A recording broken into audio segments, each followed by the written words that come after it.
नमस्कार, सी न्यूज भारत देख रहे हैं आप। मैं हूं अखिलेश पांडे। वक्त हो चुका है न्यूज आर का। खबर रेवाड़ी से है, जहां भाजपा को छोड़ कांग्रेस का दामन थामने वाले कोसली से पूर्व मंत्री जगदीश यादव ने बेरली स्थित अपने कार्यालय पर कार्यकर्ताओं के साथ मीटिंग की। उसके बाद पत्रकारों से बातचीत की। इस दौरान उन्होंने भाजपा पर निशाना साधते हुए कहा कि भाजपा ने हमेशा से खुदगर्जी का राजनीति करने का जो क्रम उठाया है, उसी की वजह से योग्य लोगों को दरकिनार करने का भी काम किया है। 2019 के पार्लियामेंट में भी भाजपा ने मुझे वोट बैंक की राजनीति के चलते यूज किया, इसलिए ये कहना अतिशयोक्ति नहीं होगी कि भाजपा यूज एंड थ्रू वाली पार्टी है। उन्होंने दावा किया कि 2024 में कांग्रेस की सरकार बनेगी और भूपेंद्र सिंह हुड्डा फिर से सूबे के मुखिया होंगे। आगे उन्होंने और क्या कुछ कहा, आइए आपको सुनाते हैं। और उस समय राजनीतिक तौर पर हरियाणा प्रदेश में दो ही विकल्प थे, या तो कांग्रेस की सरकार बनेगी या इंडियन नेशनल लोकदल की बनेगी, चाहे वो भारतीय जनता पार्टी के साथ ही बने,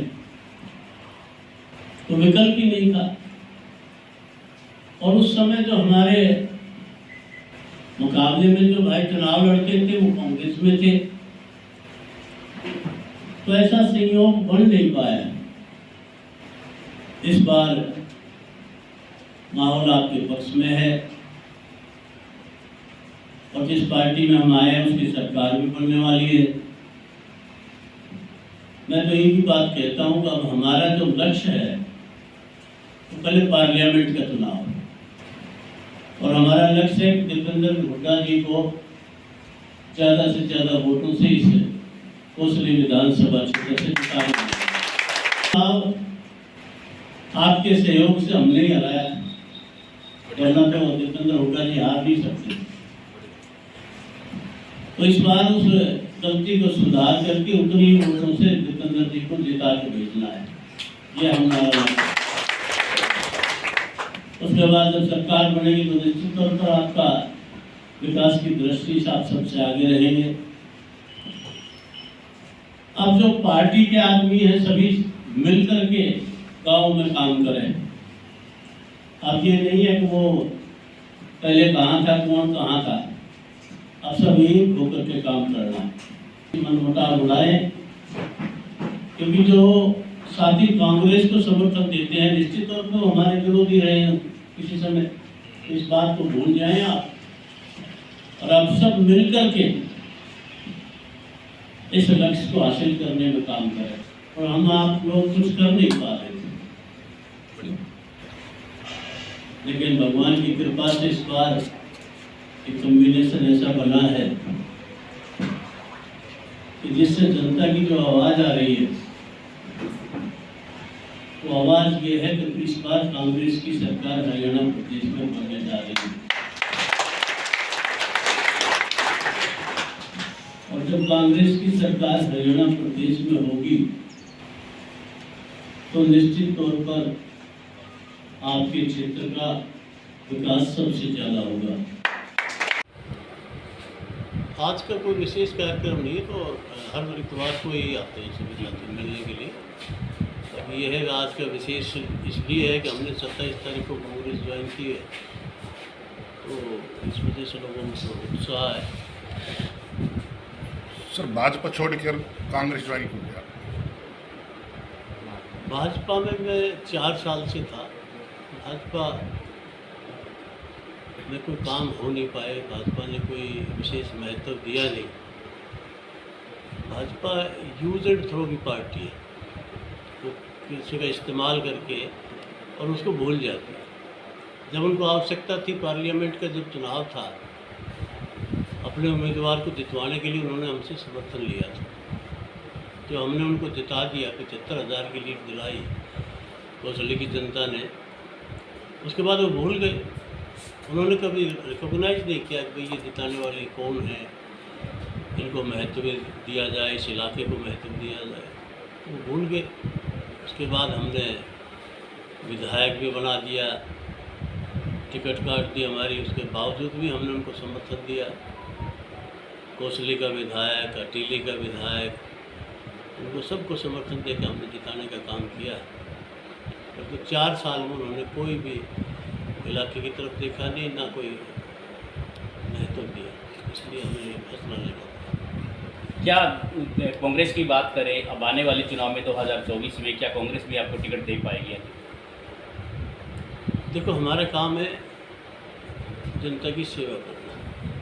हम जनता की सेवा करते हैं, तो पहले पार्लियामेंट का चुनाव आएगा और उसका जब रिजल्ट आएगा, कांग्रेस पार्टी ऐसी पार्टी नहीं है जो महत्व ना दे। कांग्रेस पार्टी सर्वे करवा करके देखती है कि किसका समर्थन ज़्यादा मिलता है, उसको महत्व देती है।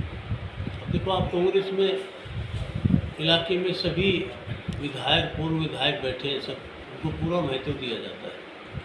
लेकिन भारतीय जनता पार्टी में तो आज जो विधायक है उनका सबका ये लगता है उनको सबको बदल दिया जाएगा, तो इसलिए बड़ा भारी अंतर है दोनों पार्टियों में।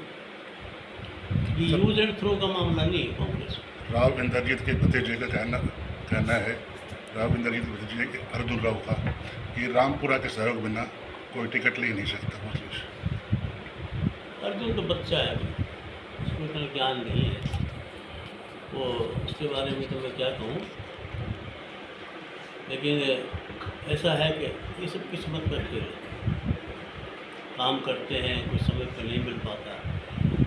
अब उनके पिताजी भी तो, राव अजीत सिंह भी कितने सालों से संघर्ष कर रहे हैं, मेरे से पहले चुनाव लड़ रहे हो, वो आज तक नहीं जीत पाए। यादवेंद्र जी कह रहे मेरी टिकट पक्की है कांग्रेस से, क्या कहना चाहिए?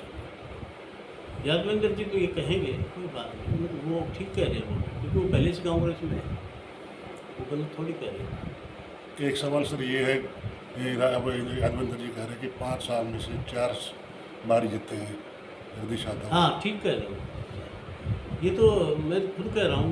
एक बात बताओ, मैं तो एक आम किसान का बेटा हूँ, मैं कोई राजा का बेटा हूँ या कोई मुख्यमंत्री का बेटा हूँ? वो तो मुख्यमंत्री के बेटे हैं। वो तो मुख्यमंत्री का बेटा होने के बाद चुनाव जीते हैं, और उनको भी तो हराया मैंने। मैं तो एक आम आदमी हूँ, मेरा संघर्ष और उनका संघर्ष में दिन रात का अंतर है। उनको सब कुछ बड़ा बनाया मिलता है, बड़े आदमी के बेटे कुछ भी कह सकते हैं। मैं तो जनता का प्रतिनिधि हूँ, जनता में से आया हूँ, जनता ही मेरा सब कुछ है।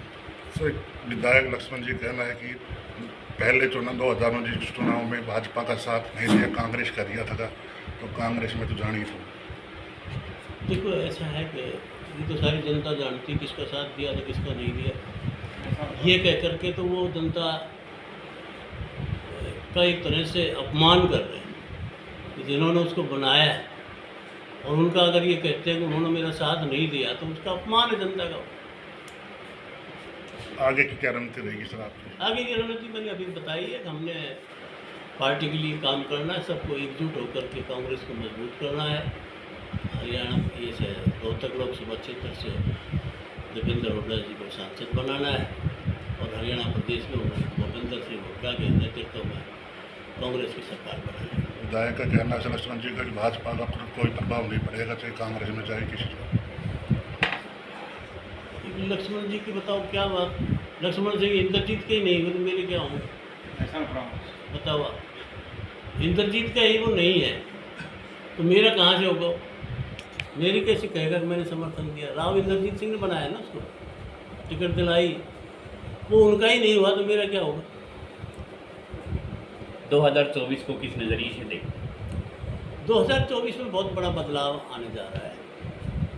हरियाणा प्रदेश में तो निश्चित तौर पर कांग्रेस की सरकार बनेगी। तो किस प्रेस की आ जाएंगी हरियाणा की बात करें तो कितनी सीटों को पार करें? ये तो अंदाजे की बात है। भारतीय जनता पार्टी ने नारा दे दिया 75 पार का, आई कितनी? 40। नारा देने से क्या होता है? लेकिन ये है, लगता है कांग्रेस की सरकार प्रदेश में बनेगी। रेवाड़ी हरियाणा से सी न्यूज़ संवाददाता चैन सिंह की रिपोर्ट। फिलहाल इस खबर में बस इतना ही। देश दुनिया की तमाम खबरों के लिए देखते रहें सी न्यूज़ भारत। हर खबर आपके साथ, आपके हाथ।